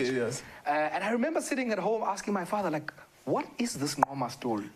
And my grandfather, so one of his uncles was in the room, and he was like, what do you know about Ngoma or whatever? And he waxes lyrical for the next hour talking about the system. And what it was a system that said, Tshepo has many dairy cows. I only have one cow, it has no milk. Maybe I have a bull or whatever. But I need to make sure there's amasi for my children at home. There's milk for umdogo in the morning and all of that. And what does Tshepo do? Tshepo will lease to me a cow. And on condition that I maintain the upkeep of that cow, but I also return it at some stage. So in a way, it's like seed capital to say, and then I have a right, if that cow births, you know, a calf, to own the calf, right? So in a sense, it says, let me give you the start. And in the case of the dairy group that you mentioned, and the Sandale and others, they've been really instrumental in saying, in places like Shiloh, which also has its own very fascinating history as a Moravian mission, Fort Hare Dairy Trust, Ngocha, Middle Drift, and all. There was a system that said, let's take the most quality herds that we have within the dairy farming group that gives milk to the Kucha Dairy, which is now Dairy Group, and so on. And then, as part of changing the quality of the herds in the former Ciskei and the Transkei, Masenze Ingoma. So let's go and lease these, you know, very productive herds to these farmers. And that, in so doing, we are not only imparting a new gene pool, but it also comes with technical forms of assistance and support, because you need to produce to a particular kind of specification and quality. Now, one of the biggest challenges that even those dairy farmers are raising is the quality of roads to get there. Because you can imagine, I'm ferrying a perishable here, and fine, you know, the milk might move and whatever, but if it rains and there's no bridge, I can't go and pick up that day. So part of it has to say, what are these guys doing, and how do we then use the budget of that local authority to complement what is happening there?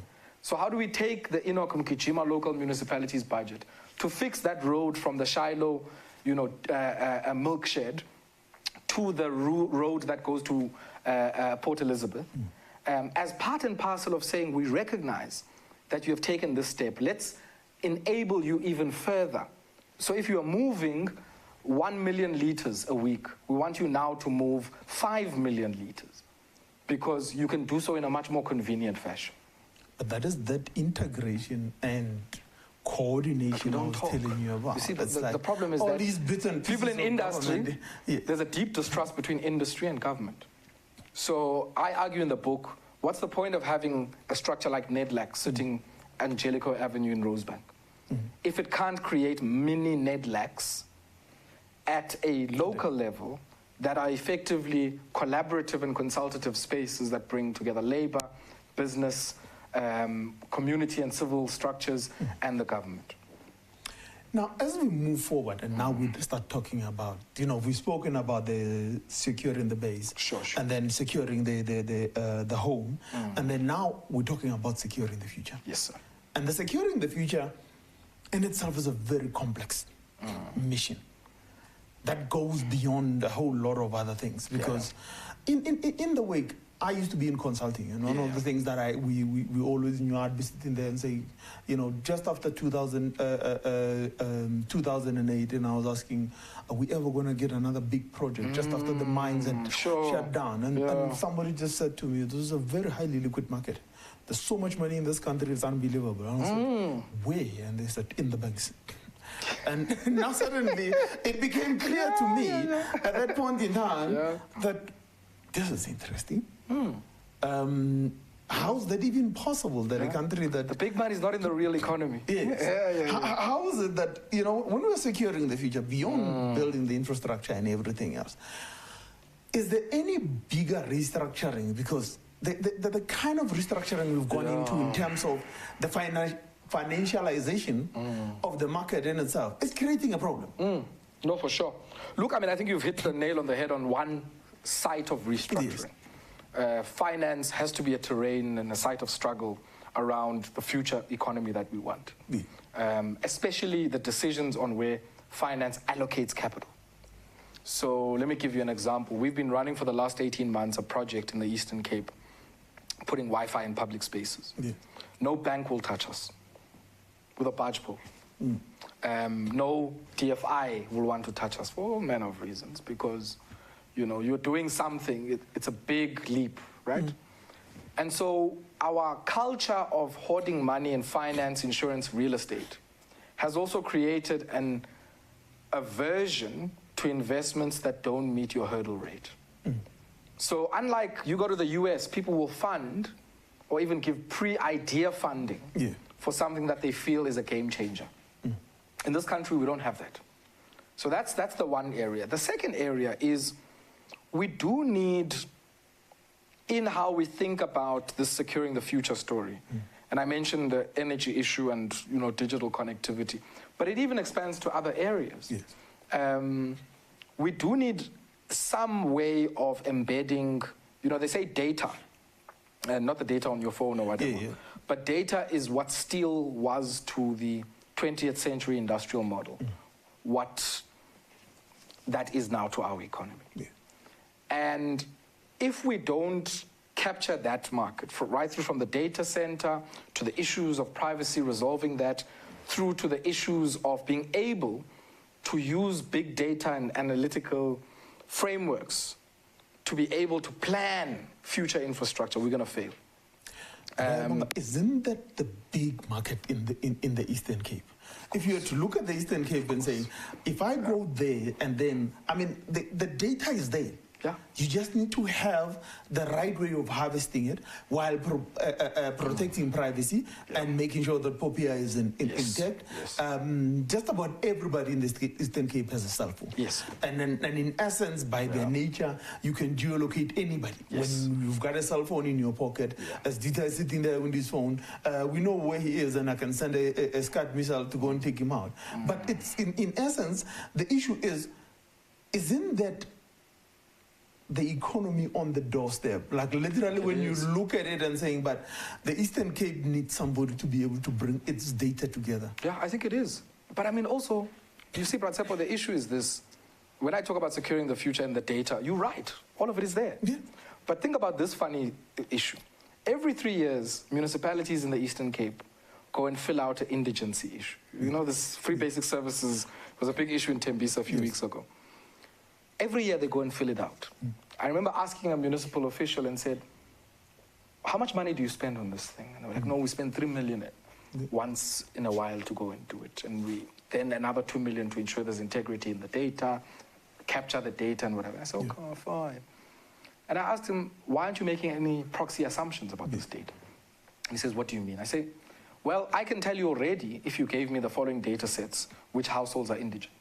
If you gave me school enrollment data in, no-fee schools, if you gave me data from SASA on who is earning a grant and the household data they give you.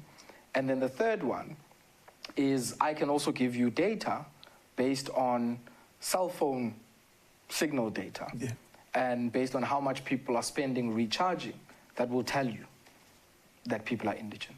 I could go further. I could give you bank account data. I could give you all of these things. And I said, as a state, there are data sets here that you have access to. But your starting point is that you are not doing that analysis first and then saying the secondary part might be a cheaper exercise of just going to verify. You want to first spend the 5 million when you could have spent 500,000 on just the verification. So part of this designing and securing the future is about smart government. It's about ensuring that we are not left behind in the greening of production. Renewable energy comes in there strongly. Digitization of work, digitization of, homes, communities and spaces. It's so funny, you hear municipalities in the Eastern Cape speak about smart cities. No, we want a smart city by 2030. Okay, you want a smart city by 2030, but your electricity infrastructure is 80 years old. It was aimed at servicing a small, settler colonial population. Yes. You've now got a population 6 times the size of that. Don't you want to start there? You look at Port Alfred and it was meant the water issue. Yes. Oh, Kosiam. Oh, and the other issue is, why do our projects take so long? Take Port Alfred. Yeah. Port Alfred, there is a project there aimed at combination of social housing, bonded homes, and I think a mix of RTP, FLISP, that kind of thing. Absa Development Company comes together with the Office of the Premier. They decide we're going to build this project. That was in 2010. We went there doing field work a few weeks ago. They are still building the sanitation pump mains and station that will service that area. So there's no bricks construction. They're still building the connecting service. Yeah. They're still doing bulk. Yes. 12 years later. 12 years later. This is unbelievable. But that's economy on your doorstep. I think the most important point about this book is that it brings to life things that you wouldn't necessarily look at in general. Sure. I want to, before we get to the questions online, you'd be amazed. 1.5 hours is gone. I hope the questions aren't too... We're not yet there. We're not yet there. Now, we speak about something that we when I started off, I brought up the issue of Burna Boy saying it's plenty, buy another Hennessy. And it's about the thoughts of how, debt. And this hasn't changed. I mean, for years, you look at it, when December comes, the houses get painted, and you can literally see as you drive down past Kat and down past the Terum and Kat there, and you look at this, and then the house, the colorful houses down there, they've now been refreshed and everything else. And come December, the Inkit is coming and everything else. Exactly. Now, but this is a consumption based on future earnings. Yes. Yes. And by its nature, it's not something new. It's linked to the original problem that we discussed. Exactly. The Glengarry Act. It's so interesting. I came into this piece when I started writing it with a hypothesis. Yeah. My hypothesis was that, no, there's a new phase now, this issue of debt. Yes. And I wrote it and I wrote it and I wrote it. And then midway, I realized, actually, what I'm writing, what is different from what's there in the archive? And I realized, no, the mechanism is different. Yes. In essence, it's exactly the same.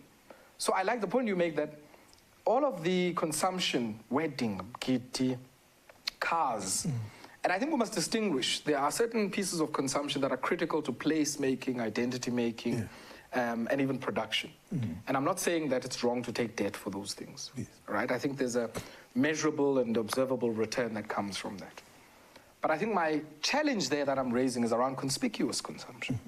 And I mentioned the context of Kanye West in that, because what we do is to use debt for conspicuous consumption.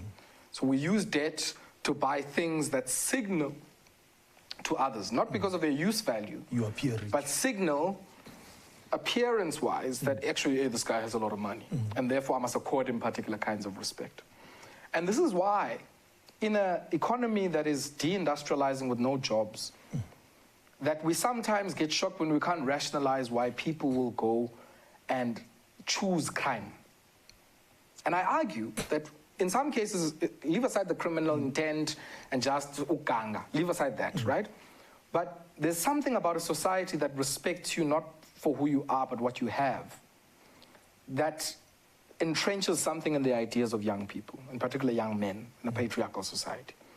If I'm only going to afford you respect because of money and what you have, then do not be surprised when my psychosocial need to be acknowledged, recognized, and seen cannot be met because I can't find a job, not because there's anything wrong with me, but there's just no jobs. And then when I decide to go and steal, the first thing I do is to blow that money because I want to fill that compulsive psychosocial need to be recognized and seen. That's the first thing. The second thing is debt also is seen in the politics of nationalism, as I said, African nationalism, as part and parcel of creating this new middle class. Now think about how, you know, global consulting firms speak about Africa rising. A lot of that discourse was also found here in South Africa in the 2000s. Everyone was talking about black diamonds. And in the context of that, it was talking about them as a consumptive market, rather than as a class of people that are producing stuff. And so the struggle then among firms and different branches of capital became, how do I get a bigger chunk of that wallet? And everything you see around us, I could walk outside now, everything is saying to me, spend, spend, spend, spend, spend, spend, spend, spend, spend, right? Because the entire economic system is built around this kind of conspicuous, crass forms of consumption that go over and above one's material and primordial needs. And I argue in the book that it's not just an innocent phenomenon. It's not that you like to spend because you're a bad person, or you like to spend because you're not good with money. No, it's a system that in this current phase of capitalism allows for redistribution without distribution. So you can give people the impression that you are paying them 20,000 because they can access credit for 20,000, while paying them 5,000 rand, and still protect your profit share. I'll tell you what a friend of mine told me. So I'm asking him, he was coming to my office. My office is like right in the middle of the entire system. So there in Midrand. I said to him, Skombuzo, why did you drive here? I mean, you could have just gone to something, and just taken the auto, they call the train here, and you would have gotten here on time, you know? And he said something simple to me. And he said to me, Tshepo, understand one thing. Mna ekhaya, there was no car. Leave me alone for a while and let me enjoy. Let me get used to it. You understand? The same way a friend of mine asked him, I said to him, why do you guys in government like using titles so much? Just leave us alone and then let us enjoy our titles. But so this becomes the argument, because you're looking at it from a macroeconomics perspective and saying debt is an issue and also other things.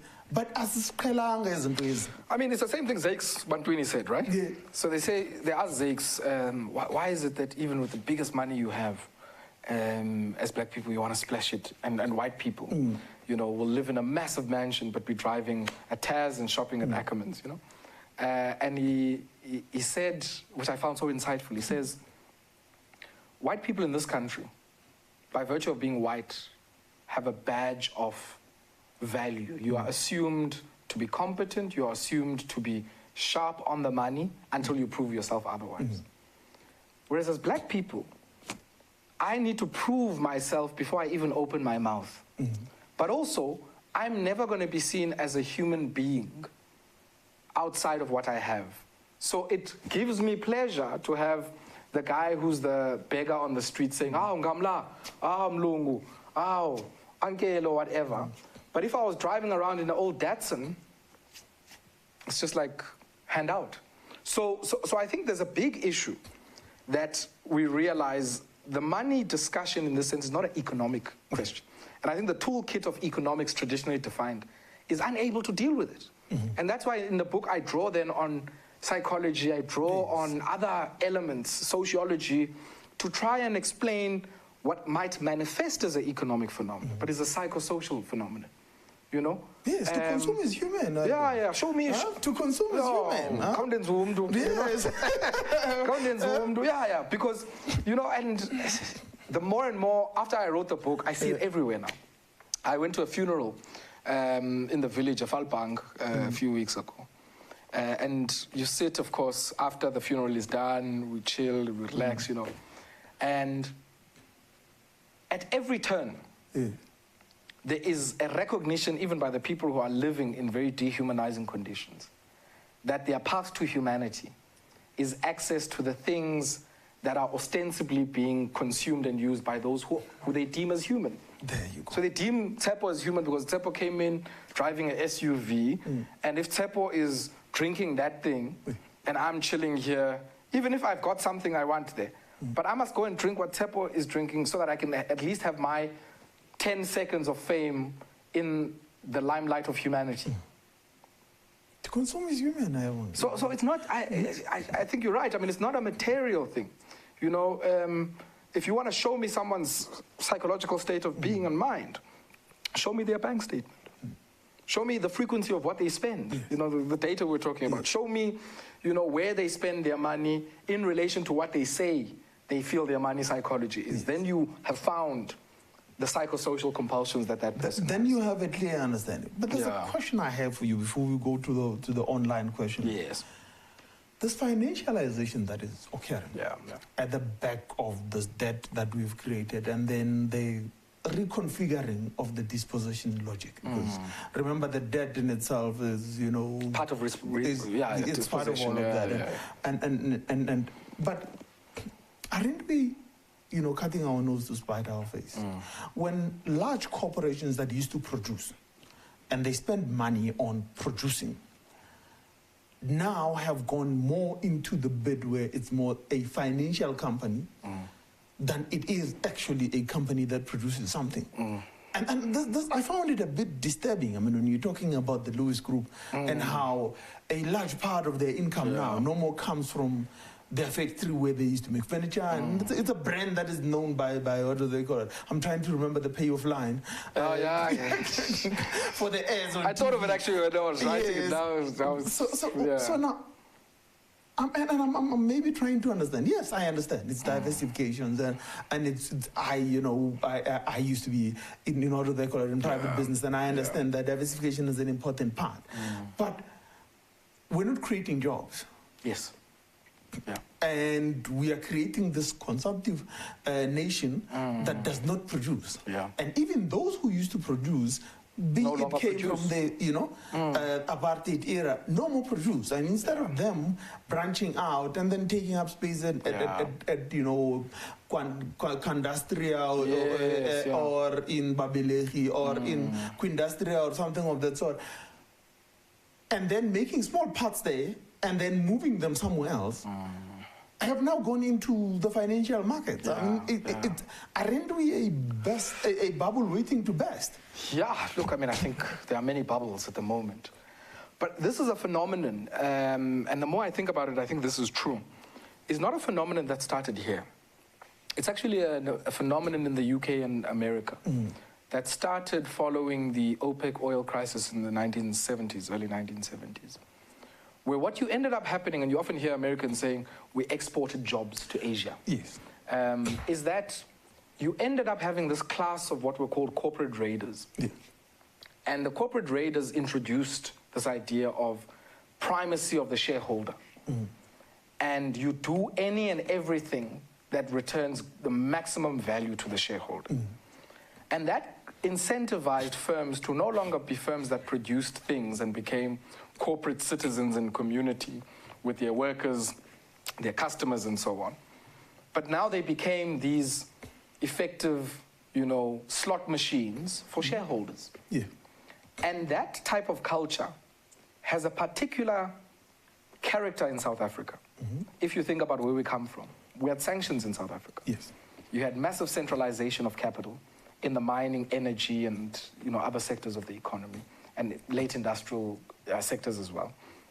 But those industrialists couldn't export that capital because of the sanctions. Yeah. So they ended up buying each and every firm in the entire economy. That's why SAB, for instance, come 1994, would have even had travel agencies and all manner of other things in their stable.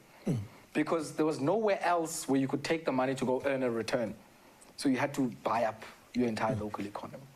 And that's why the South African economy, on depth and sophistication of its capital markets, is one of the best in the world. Yet we also have the highest unemployment and inequality in the world. So come 1994, and right up to where we are now in 2022, South African capitalism, in order to achieve higher than risk-free returns, no longer needs warm bodies.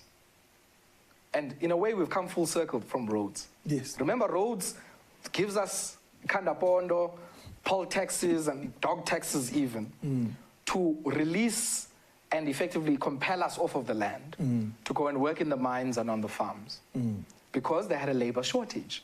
They even bring in Chinese workers. The start of bringing in Mozambican, Angolan, Zambian, Malawian, Zimbabwean workers is to deal with that shortage because African people weren't willing to leave the land. Yeah. 1913 Land Act is part of that. Now, we are now in a situation where the flip side of that has happened. Capitalism no longer needs our warm bodies in order to generate a return or to accumulate. And that's why you have large numbers of surplus people. Largely because capitalism no longer really produces stuff on the scale that we saw in the post-war period. And effectively what that means is that you're producing a smaller base of stuff, servicing a smaller consumer market because people are not working, and creating significant social tensions among those who are able to consume, and by extension are human, and those who have been relegated into the army of surplus and reserve army, as Marx says, on the margins of the society. That can only lead to an explosion. And I argue it's not only an explosion of the bubble in the finance, insurance, and real estate markets, but also a social explosion. And I understand July in that context. Leave aside the politics that there are opportunistic political elements who have marshaled the incarceration of former President Jacob Zuma to do it. But even that cannot explain why somebody would be willing to face recrimination and consequence for a 2-liter of fish oil. Yes. But I still say to you, like, as we continue on and we look at the different bits and pieces of what they call it, of what we have to do, because you raise multiple issues and we look at the same area, you know, we talk about fixing an economy. Sure. In a den of robbers. Yeah. And when I saw the title, I thought you were going in one direction, but I was quite surprised by the outcome of of that particular article, and it was quite refreshing. Yeah, sure.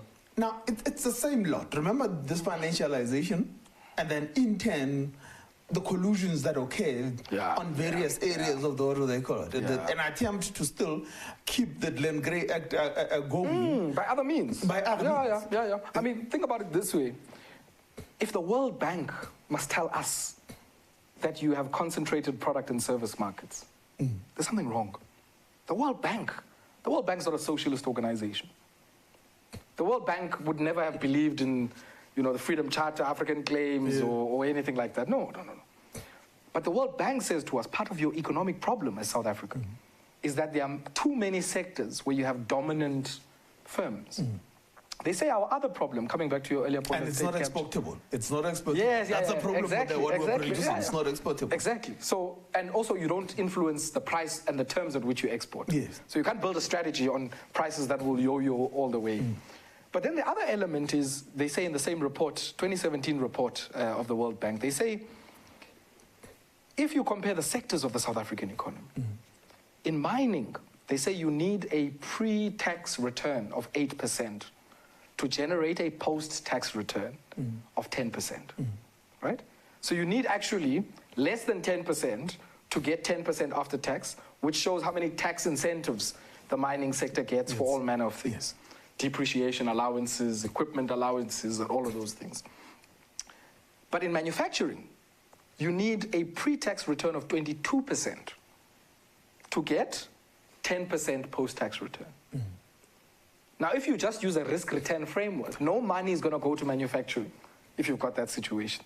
All the money will go to your historic sector that benefits from all the tax incentives and all of that kind of stuff.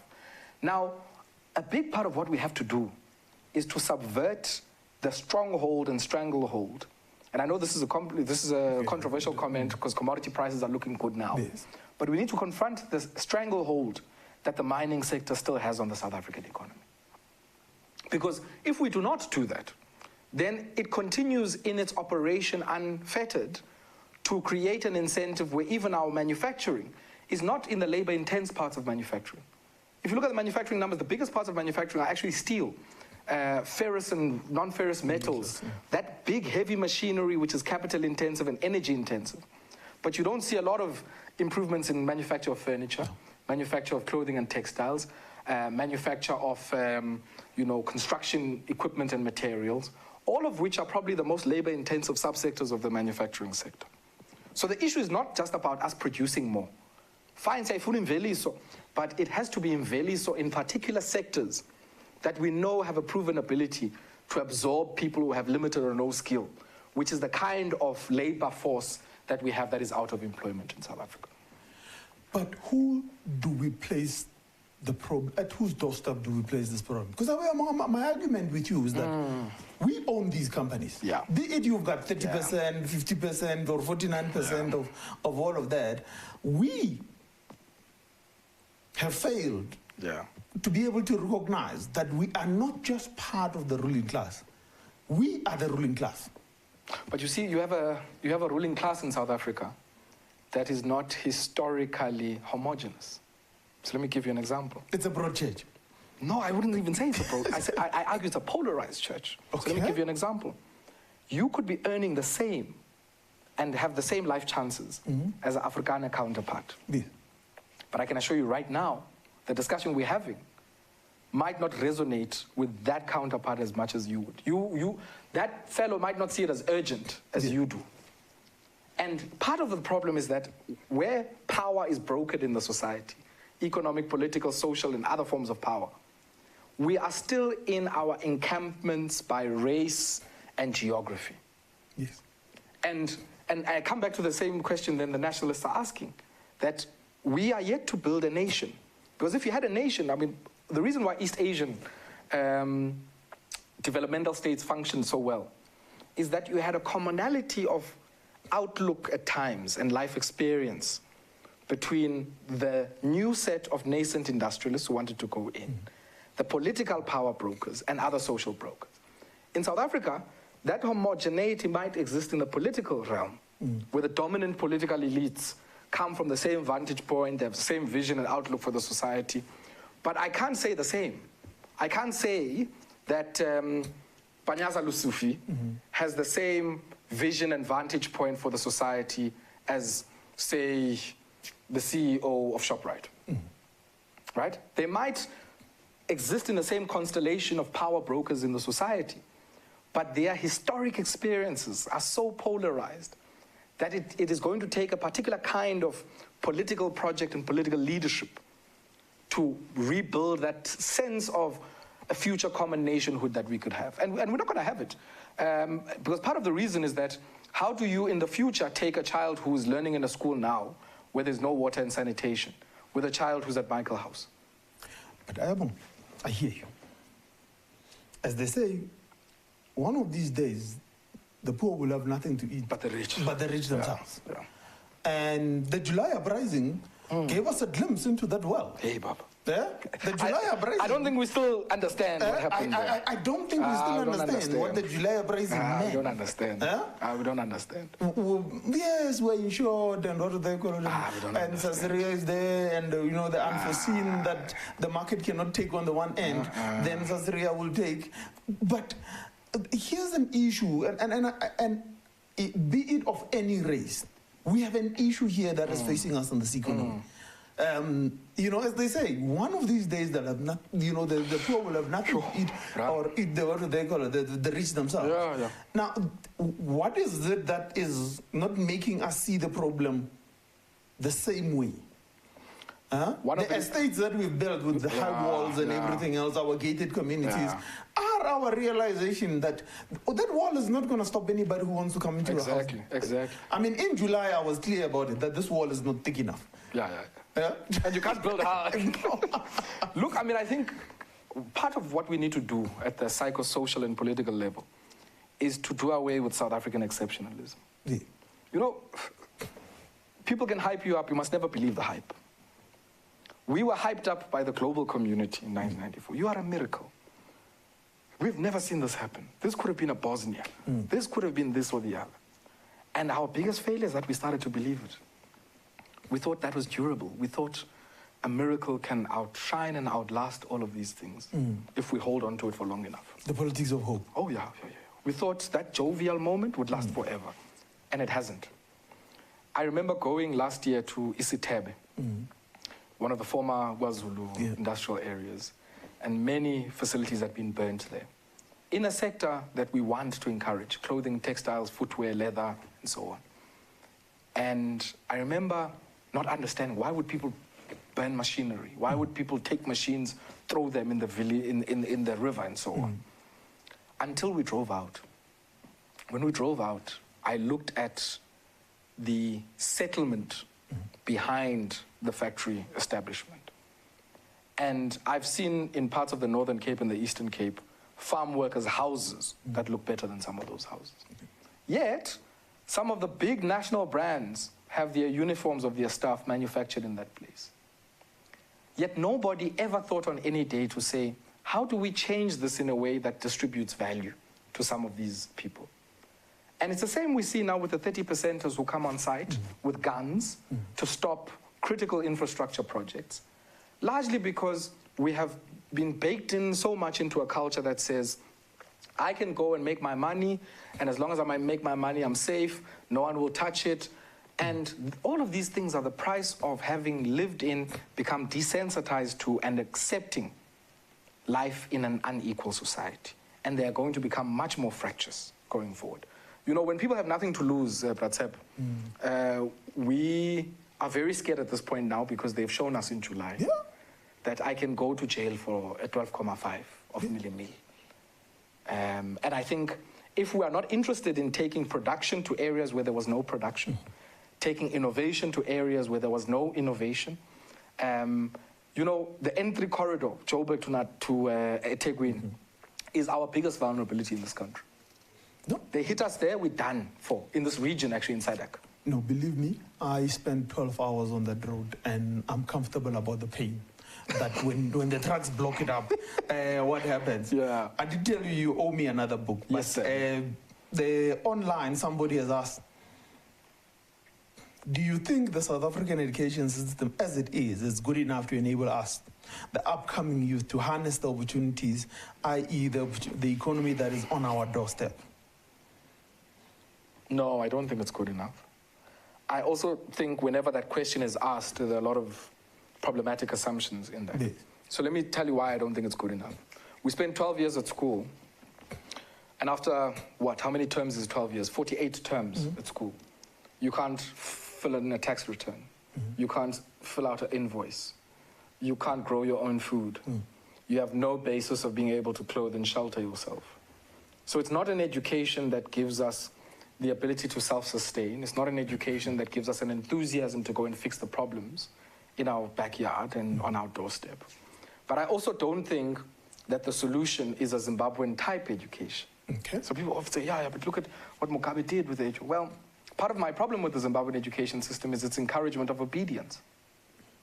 No nation that innovates does so on the basis of punitive sanction for people who don't obey. Innovations arise from people who break the mold and do things outside of the strictures of tradition, custom, established understanding of how things are done. And the education system of Zimbabwe is really good at getting good educational outcomes, teaching people literacy, you know, numeracy and so on, and the ability, of course, in diction and all of that, to function in a modern economy. But it doesn't give them the kind of chutzpah and defiant bent and streak that is so associated with innovations everywhere in the world. The second question, and maybe I'm paraphrasing because I can't see what do they call it, the bits and pieces that are added on there. Going back to your involvement with, the zero rating of food. Yeah. And the question here is about government accepting a panel of advisors that are critical of it. Yes, sir. Are we there yet? The way we are ready to accept the what do they call it? Those who are with us. Yeah. If you are not with us, you are against us kind of conversation. Yeah. Look, I mean, George Bush's type conversation. Yeah. Look, I think the South African government is probably the first to recognize that they don't have all the capacity they need. But they're also, I've learned in the last few years, last decade or so, more open to creating pockets of advice outside of government. Whether or not they always bring people they disagree with, I don't think is always the case. But I can share my own experience, which I've lived through. I've been roped into processes where my views going into the process were well known. Yeah. On the VAT issue, increasing VAT from 14 to 15% was a horrible policy decision. And I still maintain that. I would have loved to listen to you. It was a regressive... To this minister. Oh, to my thumb. To my thumb. I would have loved to listen to that hour's conversation with my thumb. I still how think, much he works is lyrical. I have a lot of respect for Utangana, but I still felt they were wrong for doing that. Similarly, I serve on the Presidential Economic Advisory Council, and somebody once said on Twitter, it must be nice to be Ayabonga because on the one day you can criticize the government and then be roped in. And I think I took it in a certain way then, but I understand it now in a fundamentally different way. That there's a certain amount of dissent that those in power are willing to accept. Yeah. And maybe I had not crossed that line. Okay. But at the time I went out, the Treasury put out an economic recovery document, and I said if it was one of my students, I would have given them a C-. Yeah. Because I felt that it wasn't a document that grappled with the urgency of the crisis. But with the fundamentals. Yeah, all the fundamentals that we've been talking about the last while, right? The fundamentals. Yeah, so fine, I agree on network industries. It's necessary, but I don't think it's a sufficient condition to get you to where you want. And I've been fortunate that I've been given the space to do that. Some of the things we've been talking about here on the DDM are things I go and I present before economic cluster ministers, the president, and so on. Because I feel they are important to do so. Whether or not I think people take it seriously or I think it's a story for another day. Yes. But I think it's out of a recognition that, if you're a leader and you only bring in people you agree with, it is the surest way for you to get to incomplete or wrong policy outcomes. You're right. The king is only as good as his advisors. Yeah. Now, the question that has come up now is that there's a worry about this world of grants. Yes. It's breeding entitlement. I don't agree with that. And entitlement to what? To just not work. It's breeding laziness, entitlement, and all sorts of other things. Look, we understand the need for what we're doing with that. But the question here is that does that not create a world where, the black child will never ever catch up? Two things. One, if we didn't have grants from 1994 to 2021, 22, our inequality on the Gini coefficient would have probably been as close to 1. Remember, 0 is the most equal, 1 is the most unequal. We're on 0.61, 2 or 0.62 at the moment. We're the highest of all the countries that are measured by the World Inequality Lab. If we didn't have social transfers, we would be on 0.8 or 0.9. That's the first comment. Second comment, a lot of the profitability of wholesale retail trade sector firms, and by extension the profitability of the people they buy from, would not have been possible were it not for social grants. So on the demand side of the economy, they inject significant stimulus. I think the other element on the issue of, and when I say the entitlement thing I don't accept, I also do entertain, I hear it. But our problem is not the grant itself. Our problem is how we've designed the grant and its interface with productive activity. So there is nothing in the grant. If you go to Brazil, the Bolsa Familia program created a system of conditional grants. Yes. You get a grant as a household if you are able to take your child to school, take them for medical check-ins, take them for all of the things that give an interface and a touch point with government. Similarly, I think we're in a position now where we can experiment with a lot of things that link people to the basic floor of provisions. So if I'm a young, able-bodied person getting a 350 grant, there should be a way to transition me to a community works program and an EPWP program, and to then further transition me to a community college or a TVET college, in a mutually self-reinforcing package. I think the last comment I want to make is that there are a lot of falsehoods. People say, people take Imali grant and they spend it on savannah. It's not true. Does that mean people don't drink some of that money? Of course they do. But the studies have clearly shown that a significant amount of that money is actually spent on household food requirements and is also spent on basic necessities. And absent of that, you must then tell me, what do we do if we lose the injection of demand that comes from the consumption baskets of poor households? What are we going to replace that consumption with? In the economy, if we accept that the growth we want is informed by C, which is that consumption in the first instance. So I think for me, the issue is not around whether it's preferred or something desirable. I think the issue is around design, and I'm open on policy design to many options. But the issue of doing away with grants because people are entitled, I think, is a lazy argument. And also, grants are reparations. We made, for centuries, people pay taxes with no relation to what it is that they could afford. There were 60-something-year-old people who were paying poll taxes. It's time for some of the fiscal transfers to work in the opposite direction. Ayabonga, me and you, we can talk until the cows come home, and they are coming home. Yeah. In 1 minute, before I do the wrap-up, your views on procurement are interesting, and I loved your analysis of the life as Timini.